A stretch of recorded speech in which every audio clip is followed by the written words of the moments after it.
It's one very high honor to be the president of the Academy. I didn't even realize it until I was in it for a while. You know, that means the president of Academy members all over the world. So that's a big deal. It turns out to be a big deal. It also means you have to work very hard because Academy members are artists. Every one of them are artists. Academy members, you know, are writers, directors, cinematographers, public relations people, executives, composers, the whole thing. And every artist has an idea of what is right and what is wrong with the Academy. Mm-hmm. So the Academy president has to listen to them. Oh. And you know, actually listen to them and learn from them. And then, of course, it's that ego-feeding device of, you know, being the head of an organization that people understand, and they understand it, or at least they think they understand it, because they understand it because of the Oscar. It's this, the thing that they can touch, except they can't touch it. You know, it's not available, and we keep it that way, especially.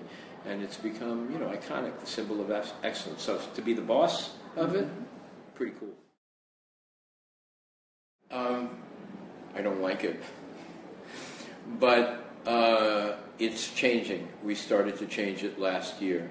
Well, first of all, we're always changing the rules. We change the rules as we need to change the rules.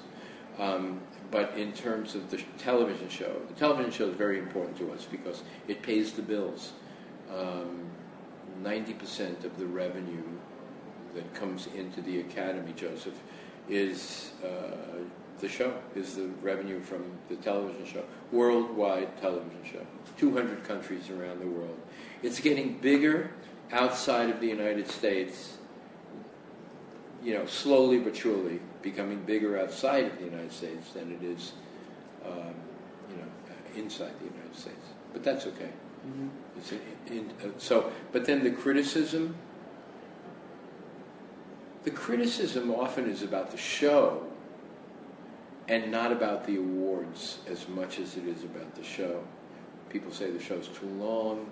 Well, we've made a decision. We give 24 awards plus one, you know, up until this year, we're not going to do it this year. We gave an honorary award also.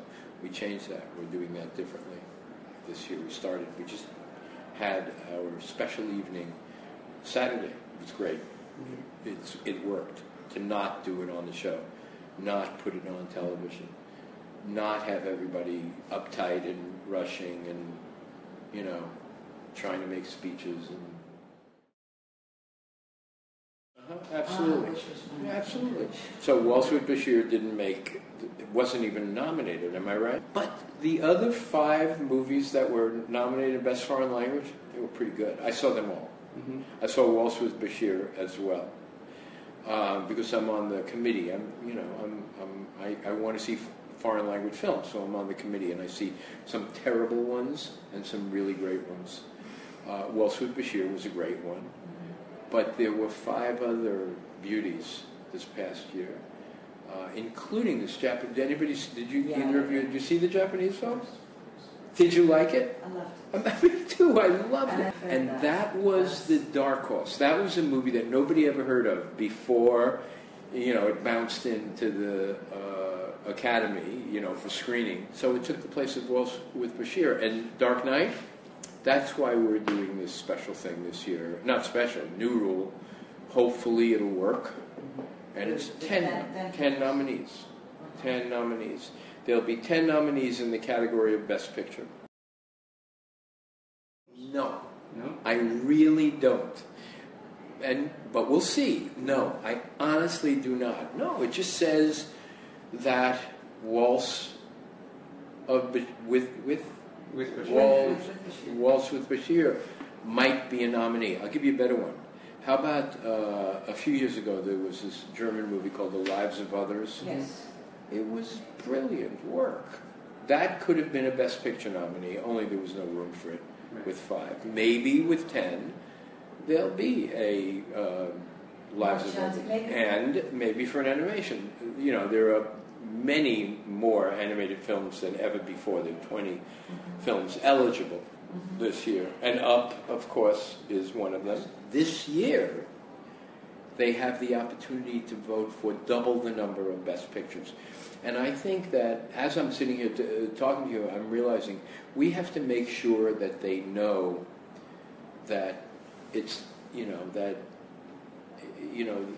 the field is wider. I mean, they'll know that they can vote for 10 pictures, but they don't have to vote for, specialized movies. They can vote for Dark Knight type movies.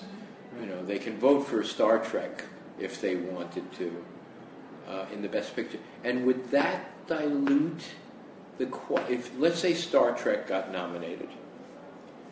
To go back to your question, I don't think it would dilute the quality of the Oscar or the importance of the Oscar. I don't think so.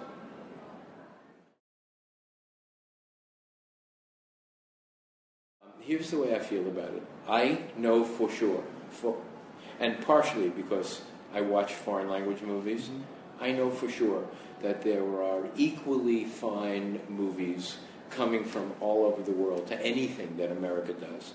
The one thing that America does do great, big, gigantic, Batman movies and Iron Man movies, and we market them all over the world. We market them in Greece. We market them in China. We do that great. That we know how to do. But I know that fine films come from everywhere. And years ago now, it's been a long time, that you had a nominee. You had a nominee in 1977, it was the last time that Greece had an actual nominee. But I haven't seen this year's movie, The Slaves in Their Bonds. Yeah, I haven't seen it yet, but I'm looking forward to seeing it. Have you seen it? Is it good? Okay. Well, that's too bad. But I don't know enough about the Greek movie industry to, be critical of it or to praise it. And as I say, I see a Greek movie every year or so, and then I see recently, 3 years ago in Los Angeles, the Los Angeles Greek Film Festival started. So I go to the movies. So I see good Greek movies from young filmmakers. So I know that Greece is into the world of contemporary filmmaking. I see them in L.A. So I know that Greeks are. Now they just have to, put out, stories with great emotional feeling. Is it clear that in the United States the government gives no financial support whatsoever? Absolutely. Okay, and I understand that it's an issue here, that the Greek filmmakers are looking for more government subsidy than they get right now. Yes, should it be? Yeah, it is much more the European way, yes, of course. Not only the European way, but, I was talking about Iran. Iranian filmmakers get subsidies, but they also get censorship from the Iranian guys. Chinese, same thing. They get subsidy, but they get censorship. Here, you get subsidy, no censorship. Good. Good. Oh, gosh. Oh. There are so many, because, I mean this, I would like to answer your question, but I don't know how to, in the sense that, year after year, there's movies that I vote for, or people that I vote for. I think, how the hell could that not win? So, it just happens. There's a win.